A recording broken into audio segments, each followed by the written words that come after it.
ರಾಜ್ಯ ಕರಾವಳಿಯಲ್ಲಿ ಆಗಾಗ ಸುದ್ದಿಯಾಗುವಂತ ವಿಚಾರ ಲವ್ ಜಿಹಾದ್. ಈ ಲವ್ ಜಿಹಾದ್ ತಡೆಗೆ ವಿಶೇಷವಾದಂತಹ ಕಾನೂನನ್ನು ರೂಪಿಸಬೇಕು ಎಂಬುದು ಹಿಂದೂ ಸಂಘಟನೆಗಳ ಹಲವು ಸಮಯಗಳ ಒತ್ತಾಯ.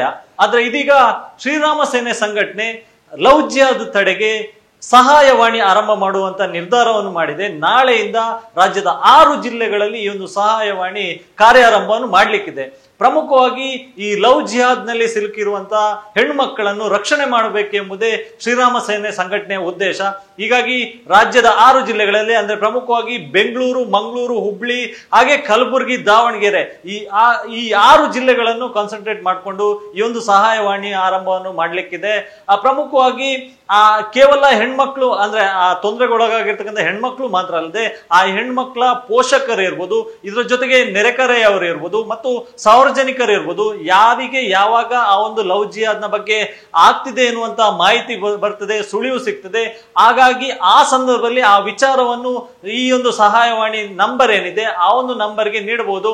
ಪ್ರಮುಖವಾಗಿ ಯಾವ ನಂಬರ್ಗೆ ಕರೆ ಮಾಡಬೇಕು ಎನ್ನುವಂಥದ್ದನ್ನು ನಾಳೆ ಶ್ರೀರಾಮ ಸೇನೆ ಸಂಘಟನೆ ಅಧಿಕೃತವಾಗಿ ಸುದ್ದಿಗೋಷ್ಠಿಯನ್ನು ಮಾಡಿ ರಾಜ್ಯದ 6 ಜಿಲ್ಲೆಗಳಲ್ಲಿ ಕಾರ್ಯಾಚರಣೆ ಮಾಡುವಂತಹ ಈ ಸಹಾಯವಾಣಿ ಹೆಲ್ಪ್ ಲೈನ್ ನಂಬರ್ ಏನಿದೆ ಅದನ್ನು ರಾಜ್ಯದ ಮುಂದೆ ಇಡ್ಲಿಕ್ಕಿದೆ. ಹೀಗಾಗಿ ಈ ಒಂದು ಹೆಲ್ಪ್ ಲೈನ್ ನಂಬರ್ಗೆ ರಾಜ್ಯದ ಅಂದ್ರೆ ಈಗ ಪ್ರಾರಂಭದಲ್ಲಿ 6 ಜಿಲ್ಲೆಗಳನ್ನೇನು ಕಾನ್ಸಂಟ್ರೇಟ್ ಮಾಡಿಕೊಂಡು ಈ ಒಂದು ಸಹಾಯವಾಣಿ ಆರಂಭ ಮಾಡಲಾಗ್ತದೆ. ಈ ಒಂದು 6 ಜಿಲ್ಲೆ ಮಾತ್ರ ಅಲ್ಲದೆ ಅದರ ಅಕ್ಕಪಕ್ಕದ ಜಿಲ್ಲೆಗಳಿಂದಲೂ ಕೂಡ ಈ ರೀತಿಯಾಗಿ ತೊಂದರೆಗೊಳಗಾದಂತವರು ಕಾಲ್ ಮಾಡಬಹುದು ಎನ್ನುವಂಥದ್ದನ್ನು ಕೂಡ ಶ್ರೀರಾಮ ಸೇನೆ ಸಂಘಟನೆಯ ಮುಖಂಡರು ಈಗಾಗಲೇ ಹೇಳಿದ್ದಾರೆ. ಇನ್ನು ಪ್ರಮುಖವಾಗಿ ಗಮನಿಸಬೇಕು, ಶ್ರೀರಾಮ ಸೇನೆ ಸಂಘಟನೆ ಈಗ ಈ ಒಂದು ಸಹಾಯವಾಣಿಯನ್ನು ಆರಂಭ ಮಾಡ್ತಿದೆ. ಆದ್ರೆ 2022ರಲ್ಲಿ ದಕ್ಷಿಣ ಕನ್ನಡ ಜಿಲ್ಲೆಯಲ್ಲಿ ಬಜರಂಗ ದಳ ಕೂಡ ಇದೇ ರೀತಿಯಾಗಿ ಹೆಲ್ಪ್ ಲೈನ್ ನಂಬರ್ ಅನ್ನು ಆರಂಭ ಮಾಡಿತ್ತು. ಅಂದ್ರೆ ಆ ಟೈಮ್ ಅಲ್ಲಿ ಬಜರಂಗ ದಳ ಕೇವಲ ದಕ್ಷಿಣ ಕನ್ನಡ ಜಿಲ್ಲೆಯನ್ನು ಮಾತ್ರ ಕಾನ್ಸಂಟ್ರೇಟ್ ಮಾಡಿಕೊಂಡು ಈ ಒಂದು ಸಹಾಯವಾಣಿ ಆರಂಭ ಮಾಡಿತ್ತು. ಆ ಒಂದು ಸಹಾಯವಾಣಿಗೆ ಸಾಕಷ್ಟು ಕರೆಗಳು ಕೂಡ ಆ ಸಂದರ್ಭದಲ್ಲಿ ಬಂದಿತ್ತು.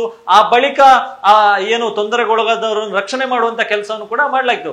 ಪ್ರಮುಖವಾಗಿ ಈ ಸಹಾಯವಾಣಿ ಹೇಗೆ ಕಾರ್ಯಾಚರಣೆ ಮಾಡುತ್ತೆ ಎಂಬುದನ್ನು ವಿವರಿಸುವುದಾದ್ರೆ, ಮೊದಲಿಗೆ ಯಾರಾದ್ರೂ ಸಂತ್ರಸ್ತ ಅಂದ್ರೆ ಪ್ರಮುಖವಾಗಿ ಈ ರೀತಿ ತೊಂದರೆಗೊಳಗಾಗಿದ್ದಾರೆ ಎನ್ನುವಂತ ವಿವರವನ್ನು ಯಾರು ನೀಡ್ತಾರೆ, ಆ ಒಂದು ಯಾರು ಕಾಲ್ ಮಾಡ್ತಾರೆ ಅವರನ್ನು ಸಂಪರ್ಕ ಮಾಡಿ ಅಂದ್ರೆ ಹೆಚ್ಚಿನ ಮಾಹಿತಿಯನ್ನು ಪಡ್ಕೊಳ್ಳಲಾಗ್ತದೆ. ಅಂದ್ರೆ ತೊಂದರೆಗಳು ಒಳಗಾದಂತವ್ರು ಯಾರು, ಅವರ ಹೆಸರೇನು, ಅವ್ರು ಎಲ್ಲಿ ಇರೋದು, ಅವರ ವಿಳಾಸ ಏನು, ಮತ್ತೆ ಅವರ ಫ್ಯಾಮಿಲಿ ಬ್ಯಾಕ್ ಗ್ರೌಂಡ್ ಅನ್ನು ಕೂಡ ವೆರಿಫಿಕೇಶನ್ ಮಾಡುವಂತದ್ದು ಕೂಡ ಆಗುತ್ತೆ. ಆ ನಂತರ ಆ ಒಂದು ಏನು ಸಂತ್ರಸ್ತ ಯುವತಿ ಅಥವಾ ಹುಡುಗಿ ಅಥವಾ ಮಹಿಳೆ ಯಾರಿರ್ತಾರೆ ಅವರನ್ನು ಕರ್ಕೊಂಡು ಬಂದು ಅವರನ್ನು ಕೌನ್ಸಿಲಿಂಗ್ ಮಾಡುವಂತ ಕೆಲಸ ಕೂಡ ಆಗುತ್ತೆ. ಪ್ರಮುಖವಾಗಿ ಒಂದು ತಂಡವನ್ನು ಕೂಡ ಇದಕ್ಕೆ ಈಗಾಗಲೇ ರೆಡಿ ಮಾಡ್ಕೊಂಡಿರುವಂತದ್ದು. ಆ ತಂಡದಲ್ಲಿ ಲಾಯರ್ಸ್ ಇರ್ತಾರೆ, ಇದರ ಜೊತೆಗೆ ಕೌನ್ಸಿಲರ್ ಇರ್ತಾರೆ, ಇದರ ಜೊತೆಗೆ ನಿವೃತ್ತ ಪೊಲೀಸ್ ಅಧಿಕಾರಿಗಳು ಕೂಡ ಇರ್ತಾರೆ.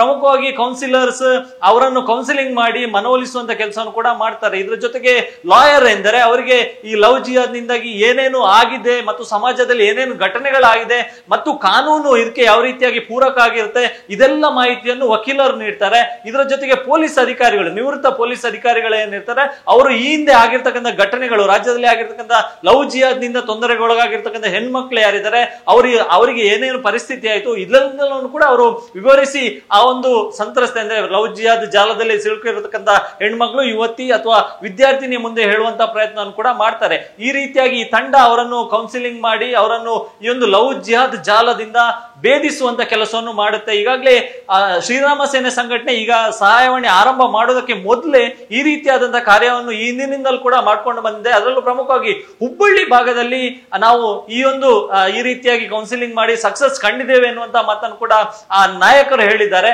ಹೀಗಾಗಿ ಮುಂದಿನ ದಿನಗಳಲ್ಲಿ ಈ ಒಂದು ಹೆಲ್ಪ್ ಲೈನ್ ಲವ್ ಜಿಹಾದ್ ಜಾಲದಲ್ಲಿ ಸಿಲುಕಿರ್ತಕ್ಕಂಥ ಹೆಣ್ಮಕ್ಳು, ವಿದ್ಯಾರ್ಥಿನಿಯರಿಗೆ ಯಾವ ರೀತಿಯಾಗಿ ಹೆಲ್ಪ್ ಆಗುತ್ತೆ ಮತ್ತು ಇದರಿಂದ ಲವ್ ಜಿಹಾದ್ ಜಾಲದಲ್ಲಿ ಸಿಲುಕಿಕೊಂಡವರು ಅದರಿಂದ ಹೇಗೆ ಹೊರಗೆ ಬರ್ತಾರೆ ಎನ್ನುವಂಥದ್ದು ಕೂಡ ಸಾಕಷ್ಟು ಕುತೂಹಲಕ್ಕೆ ಕಾರಣ ಆಗಿದೆ. ಹೀಗಾಗಿ ನಾಳೆಯಿಂದ ರಾಜ್ಯದ 6 ಜಿಲ್ಲೆಗಳಲ್ಲಿ ಆರಂಭ ಆಗಿರ್ತಕ್ಕಂಥ ಈ ಒಂದು ಹೆಲ್ಪ್ ಲೈನ್ಗೆ ಯಾವ ರೀತಿಯಾದ